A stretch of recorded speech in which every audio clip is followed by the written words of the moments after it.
How have you dealt with that? Like the recognition and fame side of things. I mean, we were talking earlier about the fact that you're playing a character almost makes you more approachable because they think you are the character. How have you found the fan interactions? They've all been fantastic so far. I think it is definitely, it's something that I knew coming into this, that my life was going to change fundamentally in that respect. But I think whenever you're telling a story on such a large platform, like if you want to tell the best stories, and for that to be shown to the most amount of people, you're going to have to give something away because that's just the nature of the beast, right? People are going to want to know you. They're going to recognize you and things. So for me, that was a decision that I was quite comfortable with from the start, being like, okay, well, I'm happy to trade off a little bit of my privacy and be recognized to be able to tell this story on such a platform.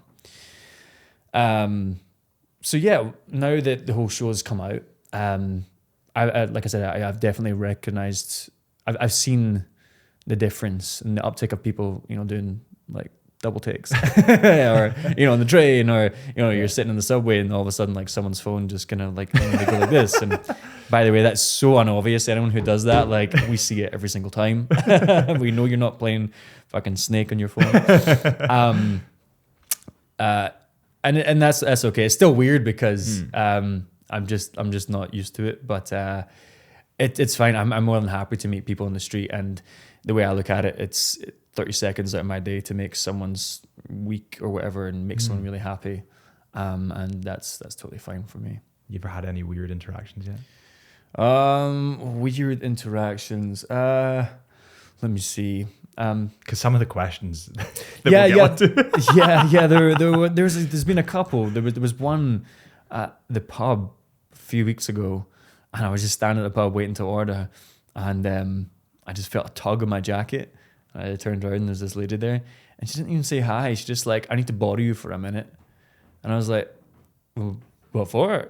There's some people who want to meet you outside. And I was like, and then I'm looking at the bar. I've just like ordered like there's 3 pints of Guinness like settling, and I was like, I've just kind of ordered a drink. She's like, yeah, but just come. I was like, okay, this is weird. So I said to my mate, it's like, right, I'm gonna deal with this for 2 seconds. Yeah.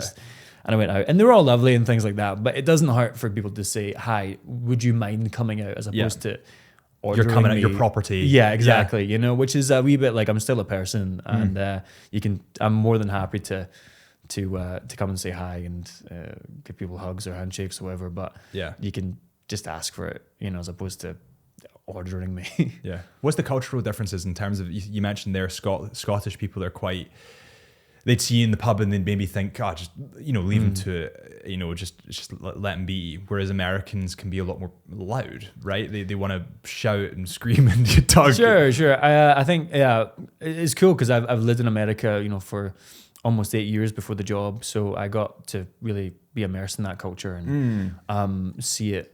But I think Americans as a whole are more direct with things. And they'll say their thoughts and emotions, as opposed to British people who might think more than they say and be a little bit more reserved. So yeah, I think Americans as a whole are probably more outspoken than we are, and that lends itself to screaming across roads and things like that. Yeah, but it is a privilege. Like, I think that I remember when I was really young, I must have been 14. And I bumped into a guy in an airport, and then Kevin Bridges was there, and he was like, let's go and get a photo with him. And I was like, no, you can't do that. Christ, leave the guy alone. And he was like, Harrison, you do understand how much of a privilege it is that we're asking him for a photo. Like, it will make his day as well as it will make ours. And I suppose to an extent, it's kind of right, because it's like, people want a photo with me. That's cool. Yeah, I think I never want to get to the point where I'm jaded when someone comes up and asks me for a photo, and I'll be like, okay, fine. I don't think I will, because that's not really the sort of person that I am. And if I ever do get like that, then you can tell me. Hey, remember that conversation we had?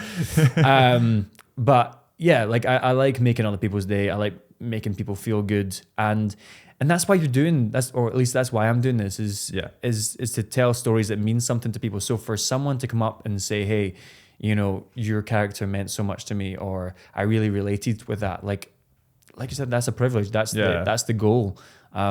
So job done, as far as I'm concerned, if that happens. Has there been any change in the way that people have interacted with you since you've become kind of more famous?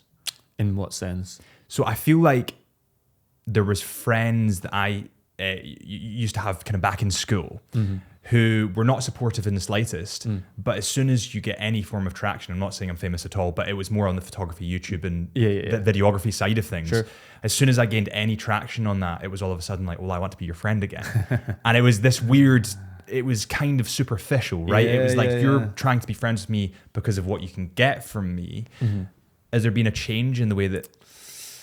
I'm quite lucky in that sense because I knew that sort of thing could happen. But I don't really have many friends, which sounds quite sad. But what I mean by that, let me clarify, is I have plenty of acquaintances, but less people who I would call my friends, because the way that I want to do it or live my life is have a really select group of people who I can wholeheartedly trust, that if they ever text me and they needed me or call me, and I could do something for them immediately, So I like to think I've kept a good friend group growing up, that people didn't really change. And there was some people who like reached out and things, been like, oh, congratulations and stuff, who I hadn't heard from in, 6 years. But I didn't really think anything of that, because it's just like, oh, they're just being nice or whatever. And, they never talked again or whatever. They just reached out to say congrats. But thankfully it's not been so superficial like that, because that was definitely a concern before. Yeah.